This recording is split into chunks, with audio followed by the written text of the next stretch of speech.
Ano yung mga pagkaing dapat medyo hinay-hinay na, iiwasan na pagkarating ng isang edad? So, may mga pagkain, pag senior ka na, bawal na kainin. May pagkain, pag age 40, bawal na. O, ano ba yung mga binabawal na? Okay? So, ito po, recommendation ko lang. Ito, pag bata ka pa, pwede mo kainin. Pero para sa akin, kahit 20 years old, pwede na siguro bawasan yung ganito. So, ano yung mga pagkaing iiwasan natin? Ano ba nangyayari? Actually, itong mga rules na to, hindi ko naman to gawa-gawa Kasi, ang katawan natin, hindi pareho ang 20 years old ng digestive system at 40 years old at 60 years old na digestive system. Hindi na pareho. Pagdating ng edad 40, 50, medyo yung laway mas konti na. So, lagi ng dry. Yung panunaw natin mahina na. Usually, pag 50, makita mo, mabubulunan ka na, lagi ng dry. Unang kain mo, lalo ng kakanin, magbabara yan dito. Kaya sabi ko, inom ng konting tubig para lumuwag. At yung mga gastric juice, gastric acid, yung mga enzyme na tumutunaw sa kinain nating kanin at ulam, kumokonti na. So, nababawasan yung panunaw natin talaga sa loob ng katawan mismo. So, kung dati kumain ka ng double cheeseburger, baliwala, age 50, age 60, subukan mo kumain ng double cheeseburger. Tingnan natin kung hindi ka ma-impatcho. Kasi nga, iba na Kailangan kung kakainin mo, dahan-dahan kasi mabagal na yung gastric juice natin. Tsaka yung galaw ng tiyan natin. So, yung katawan natin ang nagbabago. Tsaka pag may edad na, syempre, may high blood na, may diabetes na, may maintenance medicine na, mabagal na galaw. Kaya iba na ang tanggap ng pagkain sa may edad kaysa sa bata.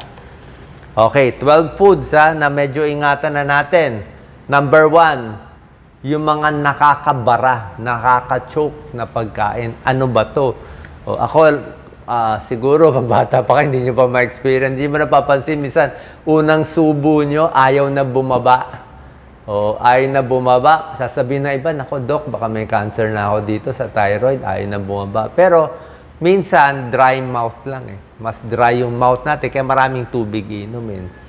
Or mas nervyos, mas dry mouth. Tapos yung una nga, yung bituka natin, mabagal na yung galaw.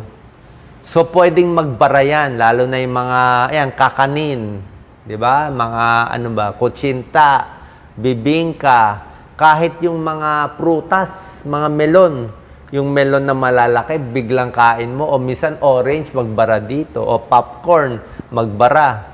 Okay? Minsan, mga very dry na pagkain, ang hirap. Mga may buto, di ba? Dapat dahan-dahan na ang nguya Steak, karne na matigas, o hotdog na malaki, pwede kang So, dapat, pwede kang mabarahan. Tubig, sabaw muna, tapos yung unang kain, mabagal muna. Pag bumaba na, tsaka na okay. Paano kung nagbara? Emergency, tinatapik sa likod, meron pang mahirap isuka. Ang dapat nyo gawin, pag nandito na stock up, natatakot ka, hindi ka makahinga, ako, iniinuman ko konting tubig Pinipilit ko itulak. Pero, relax lang ang utak. Relax lang. Intay ka 10 seconds. Mamaya, after 10 seconds, biglang bubuka na lang esophagus, bababa. Ayan. Okay, na-save ka na. Kung hindi, nakakatakot po. O merong iba nadadala talaga hindi makahinga. So, ingat na. Usually, anong age to? 50 and above para sa akin nacho-choke. Lalo na above pa doon. Empty calories, di ba? Ito nga, kahit 20 years old kailangan po ba kumain ng matatamis, maalat, junk food palagi. Di ba? Alam naman natin, high sugar, diabetes, high salt, high blood.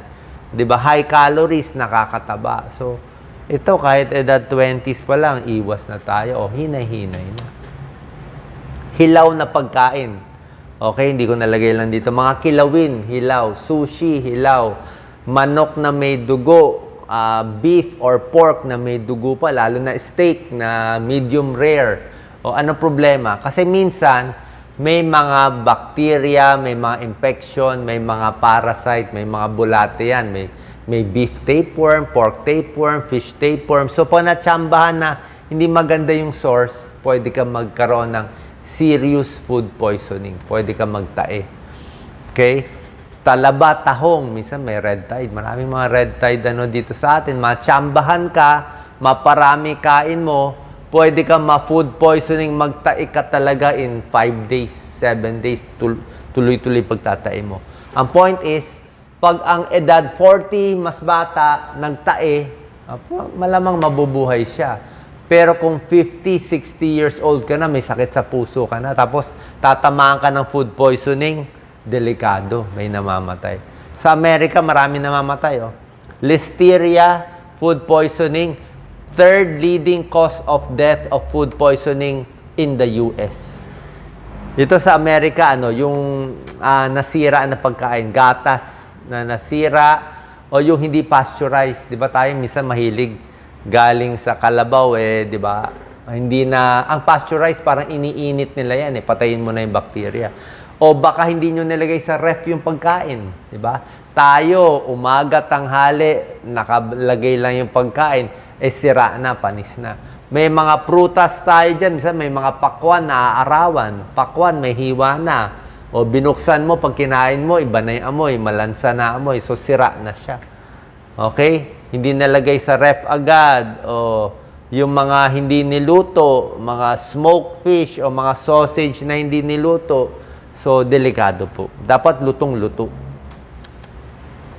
Listeriosis, food poisoning, delikado po. Nagtatae, muscle spasm, matinding food poisoning. Third leading cause of death sa Amerika, food poisoning. Red meat, di ba? Ang daming taba. Okay? Chicharon bulaklak, chicharon, crispy pata, patatim. Alam niyo naman, syempre, at a certain age, lalo na pag tumatanda na tayo, overweight na, malaki na ang tiyan, siyempre, sobrang taba, takot tayo sa cholesterol, sakit sa puso, diabetes, overweight, di ba? Pwede naman kumain paminsan-minsan. Kahit ako kumakain paminsan, baka once a week o once a month. Pero, meron namang healthy protein Pwede kang isda, pwede kang manok, pwede kang beans, munggo, protein din. Pwede kang tokwa, tofu, protein din. Pwede kang mushroom, protein din. Mga gulay, may protein din. Di ba? Mga vegetarian, veggie meat, di ba? Uso rin ngayon. Alcohol, yan. Ang problema sa alcohol, pag may edad, wala nang balance. Di ba? Yan ang kinakatakot ko lagi pag senior na, pwede kang matumba. At ang dami ko na nakitang pasyente, tatawag sa akin emergency, ay si tatay nahulog sa banyo, tumama yung ulo. Pina-CT scan sa emergency room, may dugo. Hindi na gumising. Nahulog, na hip fracture. O, mula nung na-fracture yung hip, nakahiga na lang. Nakahiga, hindi na kumakain, hindi na makadumi, nagkaroon ng bed sore. O, well, basta yung unang hulog, delikado. Ba't nahulog? Pwedeng imbalance, hindi maingat sa bahay, or malakas uminom ng alak. Kasi alak, kahit hindi ka uminom ng alak, wala ka na ngang balance. Lalo na sa gabi, mahina na ang mata natin, hindi na natin gano'ng makita, di ba? Mabilis na tayo mabangga, yung malalapit, hindi na natin nakikita. Mapapansin nyo yan, di ba? Pag medyo may edad na kayo, laging nabubunggo dito, bunggo dito, di ba? Tama dito, tama doon. Kasi nga yung mata natin, tsaka yung balance, coordination, mahina na. Iwas na alak, iwas na sigarilyo. Nakakadagdag ng calories at hindi rin maganda sa katawan. Kape, pwede naman magkape, pero siguro 2 cups of coffee at baka decaffeinated na lang. Kasi pag may edad na, hindi ko masabi anong edad para sa inyo, kung may sakit sa puso na, kung may high blood na, di ba? Baka magpapalpitate ka na, di ba? So, konting bawas na. Okay? Tsaa pwede, kasi tsaa mababa lang yung caffeine High sodium foods, okay? Pag bata, puro junk food, chichirya, cornix, lahat ng alat pwede, di ba? Lahat ng tamis. Pero, pag tumatanda na, age 50, kita nyo mukha natin, magmaga-maga na yan, kamay mas maga, paa mas maga, 'di ba? Mas tumataas na yung blood pressure, 'di ba? So, lahat 'yan dahil sa sobrang alat. Gusto mo bumaba blood pressure, bawas alat. Chichirya, sarsa ng adobo, bagoong sa kare-kare, toyo, patis, asin, ketchup, marami ding asin yun, alat. So pag sobra alat ang kinakain natin, mani na maraming asin, sobrang alat, tataas ang blood pressure. Mas magmamanas. At doon magkakaroon ng problema. Kaya high salt foods, instant noodles, noodle pwede kainin. Yung sabaw ako, tinatapon ko na lang. Kasi alat yun eh. Yung seasoning eh. Yung alat ang babawasan natin. Ito, cold meat, processed meat, sobrang alat din yan. May mga preserved meat, maalat siya. So, ang maganda, high potassium foods. High potassium foods nakakababa ng blood pressure.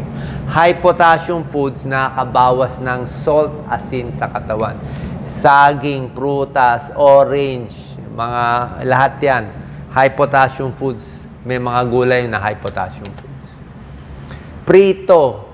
Very oily ang pagkain. Pag bata ka, okay sa'yo, di ba? Puro fried chicken. Pero pansin nyo, pag medyo 50 ka na o 60 na, damihan mo yung mantika, medyo umay na tayo. Di ba? Parang hindi ka na matunawa. Hindi na masarap ang feeling. Afterwards, feeling mo mag-GERD ka na, parang hindi ka na matunawan. Kasi nga, maraming oil, matagal sa tiyan. Siyempre, more oil. More oil, more prito, high cholesterol, heart disease, diabetes, and higher cancer risk. Processed packaged foods, siyempre, puro matatamis. Diba? Ang daming matatamis na talaga sa atin. So, pag maraming sugar, overweight. Pag overweight, sasakit tuhod, sasakit ng mga katawan natin. Diba? Nakaka-addict. So, dapat mas hindi matamis. Sugary beverage, alam naman natin soft drinks, diba? Talaga. Soft drinks, iced tea, kahit ano pa mga drinks, tubig na lang. Okay? Tubig, tsaa, buko, pwede naman buko, wag din masyado marami kasi unless hindi ka overweight. Kung hindi ka mataba, pwede ka mang buko. Diba? Pero isang buko, isang baso ng buko juice, walang sugar, mga 45 calories. Marami din siya. Sa prutas, depende sa prutas. Okay? Dapat prutas, wag overripe. Pag prutas na mangga, matamis ang mangga, kaya konti-konti lang, isang pisngi lang ng mangga. Grape siguro mga hanggang 8 piraso lang. Pag melon siguro isang slice lang, hindi siya all you can eat. Diba? Ang pwede lang maraming prutas, mansanas, orange pwede na rin, suha, paminsan-minsan pwede na rin. Yan lang mga pwede. Saging pwede rin. Okay? Saging kasi nakakabusog. High-fat dairy, full cream milk, ice cream, di ba? Konti-konti lang, full cream. Di ba? Dapat medyo low-fat na pa nagkakaedad. Ang suha, actually, pwede naman, healthy naman siya. Kaya lang, ito lang po sa mga may maintenance medicine. Kung may maintenance kayo sa high blood, sa insomnia, sa nervyo, sa mental health, may mga gamot na pag hinalo sa suha, nababago yung dose. Tingin ko pwede naman kumain ng suha, wag lang sobra dami. Pero kung wala kayong maintenance medicine, okay lang. Alak, babawasan. Spicy, depende sa inyo. Pag wala kayong GERD, okay naman. Pero tulad na sinabi ko, pag may prostate problem, ingat sa spicy. May hemorrhoids, ingat sa spicy. Diba? Pero otherwise, kung kaya nyo, yan. Pero sa mga may GERD, yan, ingat tayo. Okay? So, sana po nakatulong tong video natin, yung mga dapat kainin at medyo dapat iwasan pa nagkakaedad. Lahat ng gulay, pwede. Ayan, healthy food, isda, konting itlog, meat, alam nyo naman lahat ng gulay, pwede naman lahat yan. Yung mga binanggit ko, konting bawas po. God bless.